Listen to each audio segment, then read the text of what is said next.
胡伯威他们离开重庆啊，乘坐的那个船啊，是那个大达公司的船，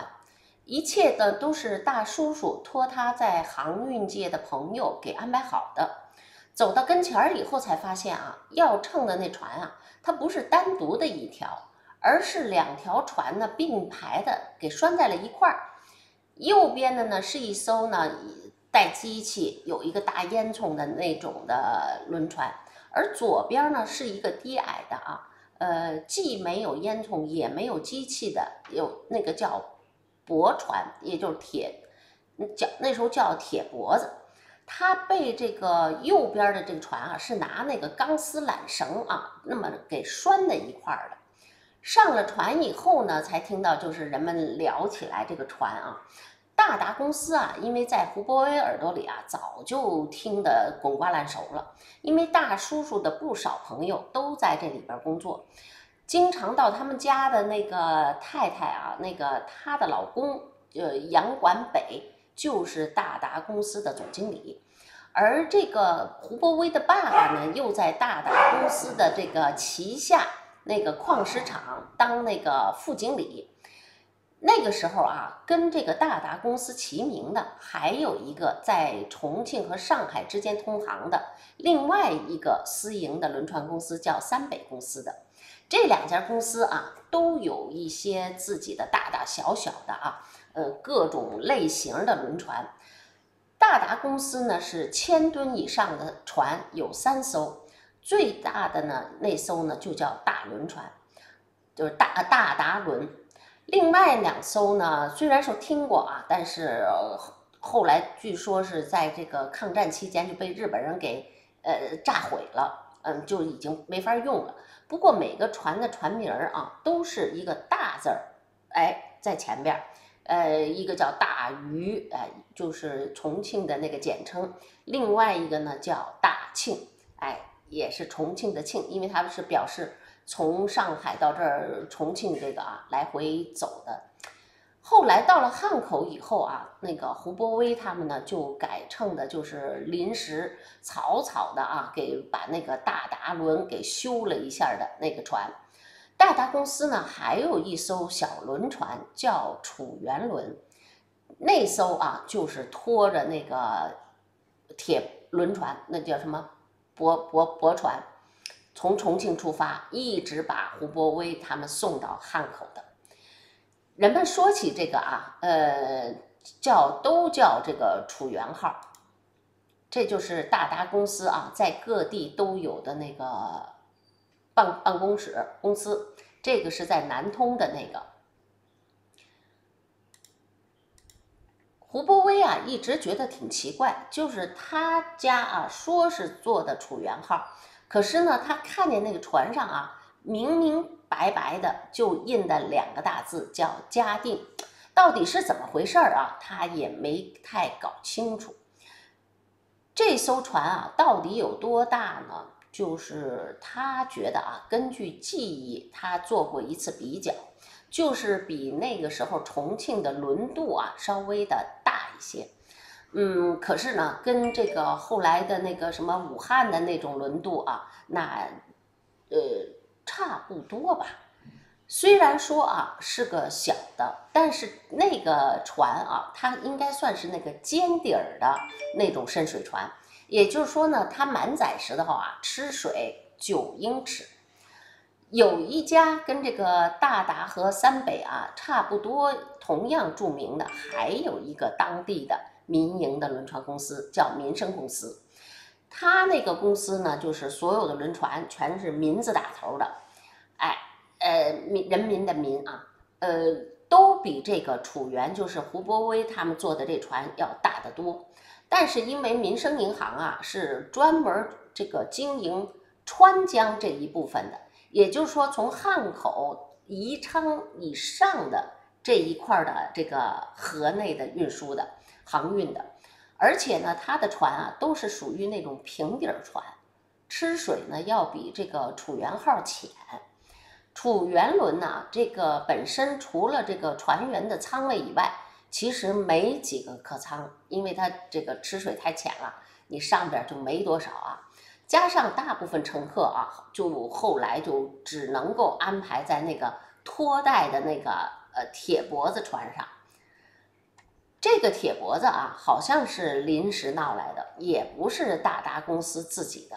虽然说比较低矮吧，但是呢，要比那个楚元号啊要长一些，也更宽一些。其实应该是因为驳船嘛，都是过去用来这个装货的，它没有客舱。可是那个时候呢，因为是非常时期啊，再加上就是航运啊越来越紧张，来不及呀，就为了急需。所以呢，就直接拿了点木材，割了点芦苇，就直接搭了一个临时的客舱。里边呢，其实啥东西都没有，睡觉也就是直接睡在这个地板上。胡波威也记不得这地板上给铺什么了，因为他觉得毕竟是冬天，所以光铺这个芦苇席是肯定不行的，应该还有一些稻草。那个时候他婶婶的病还没有完全好，所以呢，大家都比较照顾他，就让他呢带着那个2岁的那个庆庆女儿睡在这个嘉定号轮船上，这稀有的就那个算是正式的那个客舱里边，而其余的人呢都在这个驳船上睡，打地铺。胡波威就记得那个时候就是大人呢，就把男男女女必须就分开住了，因为确实空间各方面确实住着太不方便了。胡波威他们住的那间那个舱里边，就是都是女的带着小孩儿，因为这个他们家就已经12、13口子人了嘛，所以他们家就已经占了这个客人的大多数了。另外还有一家跟他们一起走的就是一个姓李的，这也是好像是大叔叔的一个朋友的家属。这李太太就带着2个大约已经15、16、17岁的女儿，大一点的呢叫李飞兰，小一点的呢叫李文兰。后者长得那叫一个端庄秀气，说话跟上海人呢说的有那么一点差别，因为呢他们是常州人。还有一个王太太，带着一个4、5岁的一个胖嘟嘟的一个小男孩。这个小男孩就是这个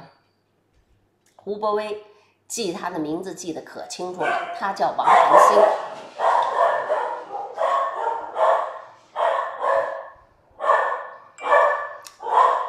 这3个字也不知道是不是这么叫法，因为胡波威就记得他给他起了个外号，就管他叫这个脚板心，所以他记得特别清楚。除此以外，还有一个空军的一个军官的太太，带着一个2岁左右的也是一个白白胖胖的一个小男孩。大家第一天都还逗那孩子玩，因为白白胖胖太可爱了，而且你只要一逗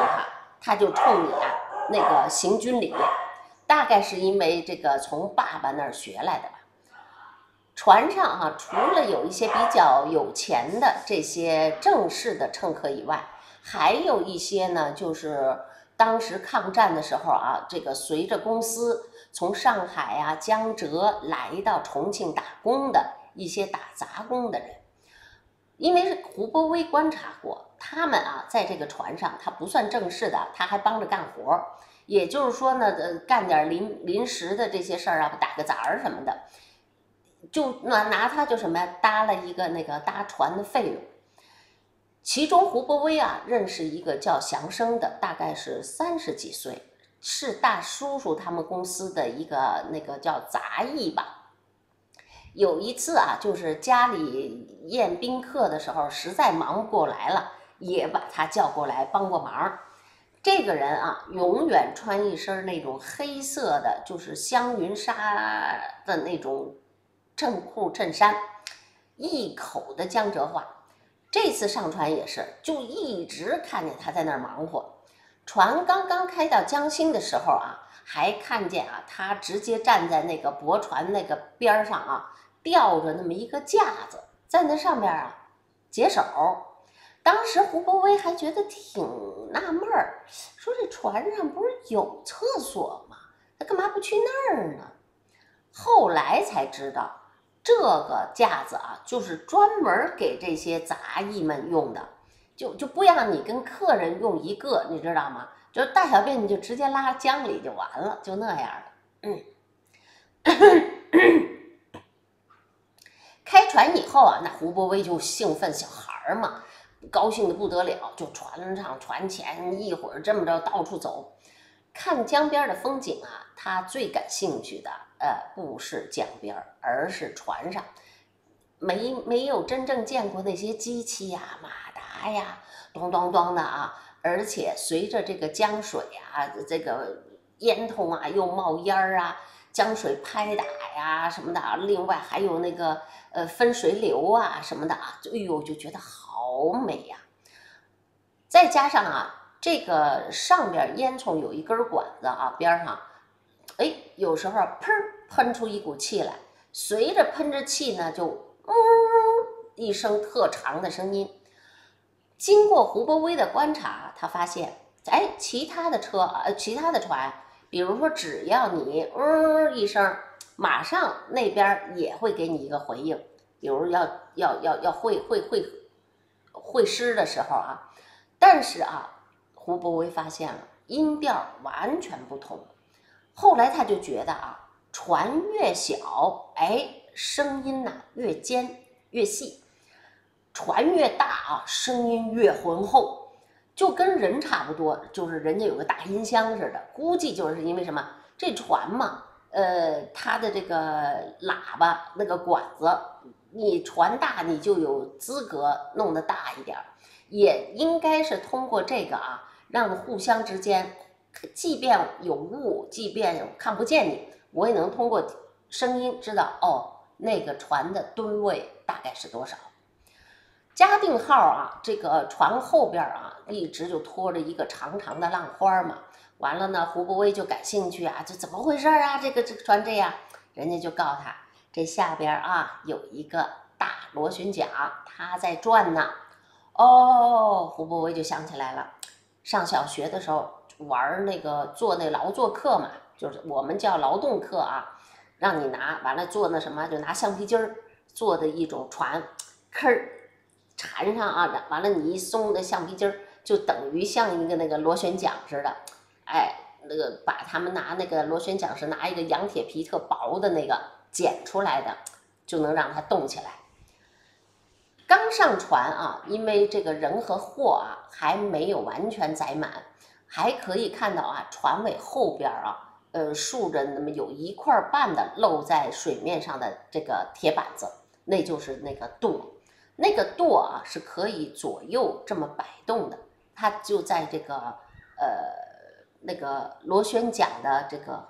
旁边。一般比如说你摆到左边，那船就是往右转；右边呢，那就往左转。胡伯威啊，后来还跑到那个驳船上那个船头上去看，哎，回头呢能看见那个嘉定号啊，那2楼那就是那个驾驶台，通过那个上面呢，它都是一排的那个玻璃窗嘛，哎，能够看见里边站着那么几个人儿，中间一个人啊，永远站得非常的笔挺，双手呢就拿着一个比方向盘要大得多的，完了呢，周围还有伸出几个小把手的那种大圆盘子在那转动，就是通过转动这个圆盘呢，来那个转动这个船尾的那个舵。胡伯威呢，就通过到处打听啊，这个各种的，他不是10万个为什么吗？哦，知道了，这船上最大的头就是船长，然后是大副、2副、3副，这些人啊都可以亲自掌舵、亲自指挥，哎，轮着来。最有趣的啊，应该是下边那个船头甲板上有一个啊，脸啊黄黄的。等一下啊，我们刚才说到啊，就是最有趣儿。胡伯威发现，在这个船头的甲板上坐着一个老头儿，一个啊那个矮胖的，完了头顶着一个啊一看破破烂烂的一个那个像飞行员那样的一个皮帽子的一个老头，他呢就是靠背椅往那一坐，翘着二郎腿，而且他坐的那个地方啊不让别人进去，他呢就这儿啊左看看右看看，时不常的啊把手摆一摆，这上边的那个掌舵的啊就根据他的手势。听他的指挥，决定自己的这个方向往哪儿转。后来啊，听这个大家说啊，这就是领航员。当时呢，这个他不懂啊，因为这个上海话，这个领港那个时候，这个上海话啊，这个江和港啊都是刚，你知道吗？是分不清的。这个领航员啊，他们叫领港员啊，是个老资格的，专门走川江的一个人。这个抗战期间吧，因为好久都不通那种大船了，航道呢起了很多的变化。还有一个呢，就是这个当时在这个江上啊，炸沉了好多的这个大大小小的船只嘛。本身这个川江啊就比较浅。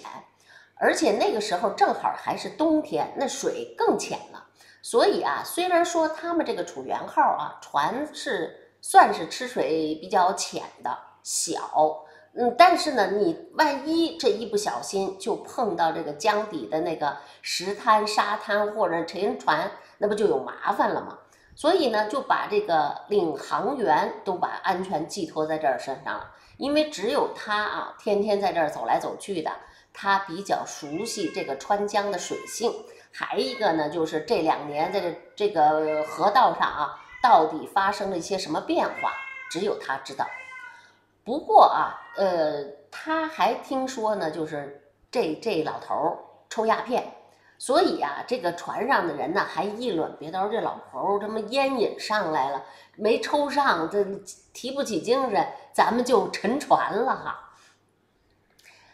好像是也就刚开船了第1个晚上，结果呢，这个船上啊，就好多的这个船员没事啊，一边歇的时候就钓鱼，还真钓了几条大鱼，而且是青鱼，那可不容易啊，冷水鱼。你现在青鱼，你在那个重庆去吃一条，贵死你。于是啊，这晚饭呢就有了鱼吃了。跟家里烧的那种鱼啊有很大的不同，这个船上做的这种方法啊是不放酱油的，只放一点点辣椒。哇，好多人呢就在这胡波就觉得奇怪，怎么那么夸这鱼新鲜啊，味道好啊？胡波威自己吃着觉得有点土腥味儿，加上那个青鱼啊，鱼特别大，那个油啊都是白花花的，就跟那个肥肉差不多。让他啊有一种那个本身他就不喜欢吃肥肉，你知道吗？可是大人都说好啊，所以呢他就使劲在那品，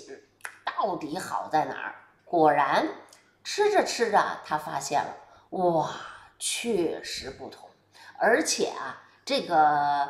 也没有说的那个他最讨厌的那种肥肉的感觉。所以啊，后来啊，只要是鱼身上的东西，胡波威再也不抱成见了。这个在长江啊，尤其到了那个哪儿啊，也有我们在宜昌的时候吃过一种，当时我也不习惯，就是这种感觉，特大个儿，他们叫白鱼，白白的，哎呦，那肉啊，真的一看就是嘟噜嘟噜的，你知道吗？它不像那个。有些冷水呀，那肉是紧的，是蒜瓣似的那种肉，那种肉好吃哈。不过啊，真正的你看见没有，他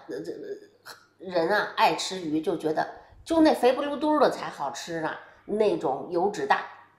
胡波威认为啊，这个鱼的那个肥肉啊，绝对跟那个猪的那肥肉，那肯定没法相提并论嘛，所以不应该叫肥肉啊。而且再加上胡波威这个人呐，就是从来他不知己见，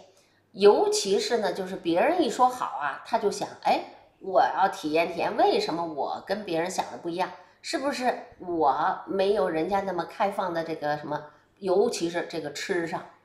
有一天上午啊，这个跟他们同舱的那个李家啊，也不知道弄坏了一个自个儿家的一个什么东西。完了呢，还是那个大小姐，就是比较老老实实的那个大小姐李飞兰先发现的。完了以后啊，大惊小怪的啊，就用她那个地地道道的那个常州话，就跟她妈妈说：哇哈嘞！他说这个4个字的时候啊，胡伯威啊，还真的拿那个简谱啊，就居然给他给标出来了。哎，就觉得那个腔调有点滑稽。胡伯威这个人呐，这个从小啊，其实在别的地方，他不觉得自己啊很聪明或者很敏感，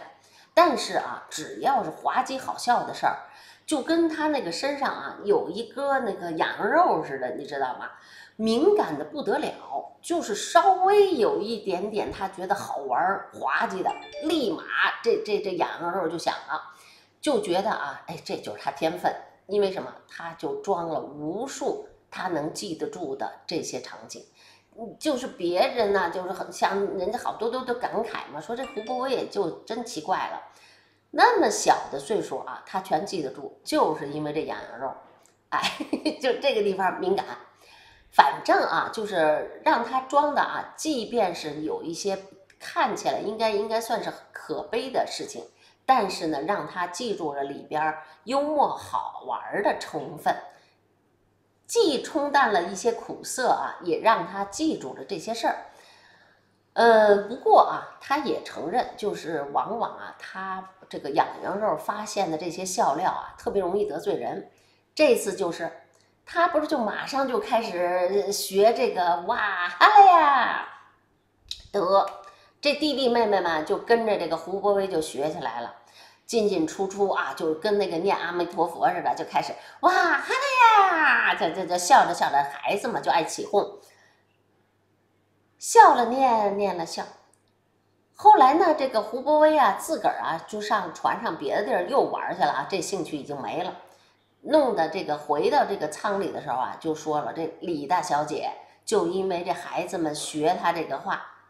大哭了一场。于是啊，这妈妈就把这胡伯威揪过来，把胡伯威给骂了一顿。二小姐啊，这个李文兰倒是一个精干活泼的人，长得也特别俊。她常常啊端一把这个小矮凳，就坐在这个舱外的这个走廊里边，然后呢就跟这个胡伯威他们这帮小孩啊谈天聊地的。有一个穿着一个长袍的，有一个15岁的啊，那肯定要比他们要大了嘛，应该叫周敦什么的。哎，就老跟这个二姑娘聊天儿。到了也不是走了，这船啊走了第几天了，天的黑的时候，突然有人喊起来了：到丰都喽！于是啊，就开始大人就聊起了，哎呀，丰都城啊，鬼城啊，鬼住的地方啦，人死了以后啊，都要到丰都城去的呀，那就是个阎王爷待的地儿啊，那就是地狱呀，那里边啊有滚钉板呐、下油锅什么什么的啊。听了以后啊，胡伯威啊也不是真的相信这个，但是呢，就觉得这个地方哇，好神秘呀、于是还真跑出去看了一下。但是因为是晚上嘛，黑黝黝的啊，只看见有一点点那个跟鬼火似的那种灯火，其实他啥也没看着。好，我们下期接着讲，下期见。